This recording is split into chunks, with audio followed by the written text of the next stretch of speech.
आज हम बात करेंगे आदित्य बिरला उद्योग प्लस की पॉलिसी के बारे में। बेसिक इन्फॉर्मेशन, बेसिक प्रोसेस क्या है उसके लिए बात करेंगे। आदित्य बिरला जो आपको 10 लाख तक का लोन दे सकता है, बिजनेस वाले के लिए है। ठीक है, सैलरीड एम्प्लॉय है तो उसके लिए दूसरा वीडियो है वो देख सकते हो, लेकिन ये जो है वो सिर्फ बिजनेस वाले के लिए है। अगर आप बिजनेस करते हो तो आप पूरा कंटिन्यू कर सकते हो। उद्योग प्लस का आदित्य बिरला ने एक नया प्रोडक्ट लॉन्च किया है, सबसे बेस्ट प्रोडक्ट है। 2 तरह का प्रोडक्ट्स है उसमें, 2 लाख और 10 लाख। 2 लाख इसके लिए है कि जिसके पास डॉक्यूमेंट्स कम है, और 10 लाख इसके लिए है कि जिसके पास डॉक्यूमेंट्स है, मतलब सभी बिजनेस को लोन मिले, ऐसा उसका उद्देश्य है। बात करते हैं कि 2 लाख और 10 लाख में डिफरेंट क्या है। जैसे आप जब अप्लाई करते हो तब आपको as per CIBIL credit base पे कि आपका कितनी लोन लिया है, कितना क्रेडिट स्कोर है, आपकी हिस्ट्री के हिसाब से आपको लोन अमाउंट दिया जाएगा। और 2 लाख से ज़्यादा चाहिए आपको तो उसके लिए आपको डॉक्यूमेंट्स देना पड़ेगा, जैसे ITR है, बैंक स्टेटमेंट है या बिजनेस प्रूफ। तीनों में से कोई भी एक डॉक्यूमेंट्स देना पड़ेगा, तो उसी बेस पे आपको लोन अमाउंट ज़्यादा मिलेगा। अगर क्रेडिट स्कोर पे लेना है तो आपको 2 लाख तक ले सकते हो। तो ये था बेसिक पॉलिसी। उसमें जो क्राइटेरिया है बहुत है, जैसे कुछ एरिया पिन कोड में सर्विस अवेलेबिलिटी है, उसका पिन कोड लिस्ट मैं डिस्क्रिप्शन में दे दूंगा, वो आप चेकआउट कर सकते हो एक्सेल फाइल में कि अगर आपके एरिया पिन कोड में है सर्विस तो आप अप्लाई कर सकते हो। दूसरा चीज़, उस पर कुछ इंडस्ट्री नेगेटिव्स में है तो वो भी एक बार चेक करें। इंडस्ट्री, पिन कोड लिस्ट, सभी जो क्राइटेरिया है, एड्रेस प्रूफ में क्या लगेगा, ऑफिस प्रूफ में क्या लगेगा, बिजनेस प्रूफ में क्या कौन कौन सा डॉक्यूमेंट्स आएगा, वो सभी डिटेल्स मैं डिस्क्रिप्शन में दे दूंगा एक्सेल फाइल जिसमें सब पूरा लिखा है। उसी बेस पे आप अप्लाई करना है। जो नेगेटिव इंडस्ट्री है उसमें आप अप्लाई करेंगे तो लोन आपका रिजेक्ट होने का चांस ज़्यादा है। तो सही है, जो इंडस्ट्री है उसमें से अप्लाई कर सकते हो। अप्लाई करने का तरीका क्या है और उसकी प्रोसेस है वो बात करते हैं। अप्लाई करने के पहले आपको जो लिंक है उसमें से आपको अप्लाई करना है। DSA के बारे में लास्ट में बताऊंगा, अभी जो बात करो प्रोसेस के बारे में। लिंक से प्रोसेस करना है, इसमें नाम, PAN number, date of birth, mobile number, ये जो डिटेल्स है वो आपको फिल करना है। सबमिट करेंगे, OTP आएगा। उसके बाद आपको बेसिक डिटेल्स फिल करना है, ऑफिस एड्रेस, रेसिडेंस एड्रेस।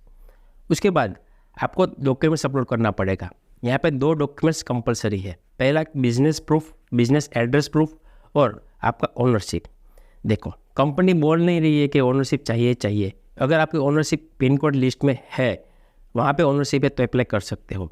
अगर कुछ ऐसा अच्छा केसेस होता है जो आपका क्रेडिट हिस्ट्री अच्छी होगा, रिकॉर्ड अच्छा होगा, तो आपको दे सकता है। तो आपका रेसिडेंस ओनरशिप है या रेंटेड है, अगर रेंटेड है तो लाइट बिल की ज़रूरत नहीं है। अगर आपका ओनरशिप है तो आपको लाइट बिल अपलोड करना पड़ेगा। दूसरा डॉक्यूमेंट आएगा एड्रेस प्रूफ, कि जो आपका बिजनेस है उसका एड्रेस प्रूफ क्या है। एड्रेस जैसे उद्यम में आता है वो है। उसके अलावा कोई दूसरा लाइसेंस है आपका, नगर पालिका ट्रेड लाइसेंस, वो भी अप्लाई कर सकते हो। अप्लाई करना है। उसके बाद ट्रेड लाइसेंस है वो आपको अपलोड करना पड़ेगा। तीसरा है एड्रेस प्रूफ के बाद बिजनेस प्रूफ। बिजनेस प्रूफ में वो आपको लिस्ट आ जाएगा कि कौन कौन सा बिजनेस प्रूफ में चलेगा। उसमें अगर आपके पास उद्यम है तो भी चलेगा। एक चीज़ खास ध्यान में रखना है आपको कि ओनरशिप अपने फैमिली मेम्बर के नाम पे ही होना चाहिए, ब्लड रिलेशन में तो ही अप्लाई करना है, अदरवाइज रेंटेड करना है। और एड्रेस प्रूफ जो आप बिजनेस प्रूफ जो आप अप्लाई कर रहे हो, और बिजनेस प्रूफ में विंटेज 1 साल पुराना होना चाहिए। अगर नया लाइसेंस बनाया हुआ है, अगर वो आप अप्लाई करते हो तो बन सकता है लास्ट में क्रेडिट डिसीजन रिजेक्ट कर सकता है। तो जो भी बिजनेस प्रूफ आप अपलोड कर रहे हो 1 साल पुराना होना चाहिए। लिस्ट में जो रजिस्ट्रेशन डेट आती है, अप्लाई करने की डेट आती है, वो 1 साल पुराना होना चाहिए। नया उद्यम बना के आप अप्लाई करेंगे तो रिजेक्ट होने का चांस ज़्यादा है। तो एक चीज़ खास ध्यान में रखना है, 1 साल पुराना बिजनेस प्रूफ होना चाहिए। अप्लाई करने के बाद आपका एलिजिबिलिटी चेक होगा। अगर आपकी एलिजिबिलिटी आ रही है तो वैसे आपको स्क्रीनशॉट दिखेगा, यहाँ पे आपको एलिजिबिलिटी है इतनी अमाउंट का। अगर 2 लाख जैसी अमाउंट है तो वहाँ से आप कंटिन्यू कर सकते हो। अगर आपको ज़्यादा की ज़रूरत है तो आप यहाँ पर राइट साइड पे जो अब दिख रहा है कि हायर लिमिट, वहाँ पे आपको क्लिक करके बैंक स्टेटमेंट, रिटर्न या GST, ये 3 चीज़ पे अप्लाई कर सकते हो। GST में अप्लाई कर रहे हो तो 2 साल पुराना GST होना चाहिए। IT रिटर्न में अप्लाई कर रहे हो तो 7.5 लाख से ज़्यादा इनकम टैक्स रिटर्न फाइल किया होना चाहिए। और बैंक स्टेटमेंट पर कर रहे हो तो बैंक स्टेटमेंट थोड़ा आपका बैलेंस अच्छा होना चाहिए, तो अप्लाई करेंगे तो आपके लोन अमाउंट बढ़ने का चांस है। तो ये था तरीका। दो पे आपको अप्लाई कर तो भी सेम प्रोसेस रिन्यू करके आपको जल्दी कंप्लीट करना, और आपको ज़्यादा लोड होते हैं तो करेगा तो एक स्टेप आएगा कि जो डॉक्यूमेंट अपलोड करना पड़ेगा, तो उसके बाद सबमिट करना है। जैसे सबमिट करेंगे तो आपका केस डॉक्यूमेंट अपलोड करना पड़ेगा, तो उसके बाद सबमिट करना है। जैसे सबमिट करेंगे तो आपका केस जाएगा क्रेडिट में, successfully our representative call you, आपका एप्लीकेशन नंबर आ जाएगा। उसके बाद आपको 24 घंटे के अंदर आपको क्रेडिट मैनेजर आपको एनालिसिस करेगा आपका केस का। अगर उसको कोई डाउट्स लगा, इन्फॉर्मेशन चाहिए तो आपको कॉल करेगा, इन्फॉर्मेशन पूछेगा, जारी जानकारी मांगेगा आपको। उसके बाद आपको फाइनल डिसीजन दिया जाएगा। क्रेडिट मैनेजर फ़ोन करेगा आपको, उसको इन्फॉर्मेशन जो मांग रहे हैं उसको आपको देना पड़ेगा। इन्फॉर्मेशन देने के बाद वो डिसीजन लेगा कि आपको लोन की कितने की ज़रूरत है और कितना दे सकते हैं। उसी बेस पे आपको अप्रूवल आएगा। अप्रूवल का इंटीमेशन आपको ईमेल पे आएगा या एप्लीकेशन में दिखेगा।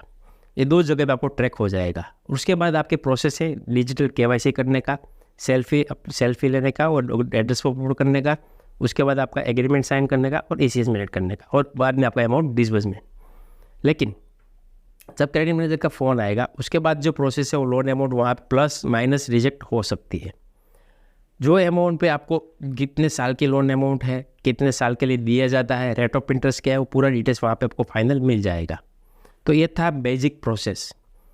DSA की बात करूँ तो DSA के लिए मैंने लिंक डिस्क्रिप्शन में दिया हुआ है, वहाँ से आप फॉर्म फिल करके सबमिट कर सकते हो और आपको पोर्टल का ID पासवर्ड आपको ईमेल पे आ जाएगा। उसमें जब आप अप्लाई करेंगे पोर्टल में तब वहाँ पे आपको एक RMID या कॉर्पोरेट ID डालना पड़ेगा, वो भी ID आपको मिल जाएगा, वो ID डालना है। और जब आप अप्लाई करते हो क्रिएट लीड करके तो वहाँ पे भी एक RMID मांगेगा, वो RMID यहाँ पे आपको डालना है। जब केस आपका क्रेडिट मैनेजर में जाएगा तो उसके बाद आपको लोन ID जो है वो आपको मेल करना है या व्हाट्सएप हमको इंटीमेशन कर देना है कि ये हमारा केस लॉगिन किया था, तो क्या कि उसका हम ट्रैक कर सकें और उसका फॉलोअप लेके आगे का केस जर्नी कंप्लीट कर सकें। तो ये था बेसिक क्राइटेरिया। बहुत अच्छी पॉलिसी है, छोटे बिजनेस वाले के लिए तो बेस्ट पॉलिसी है। ज़रूरत है तो आज ही अप्लाई करें, और ज़्यादा जानकारी चाहिए तो हमारा जो व्हाट्सएप ग्रुप है वहाँ से ज्वाइन कर सकते हो, जहाँ से आपको डेली इन्फॉर्मेशन अपडेट मिलती रहेगी। तो मिलते हैं नए वीडियो में नए कंपनी के साथ, तब तक धन्यवाद।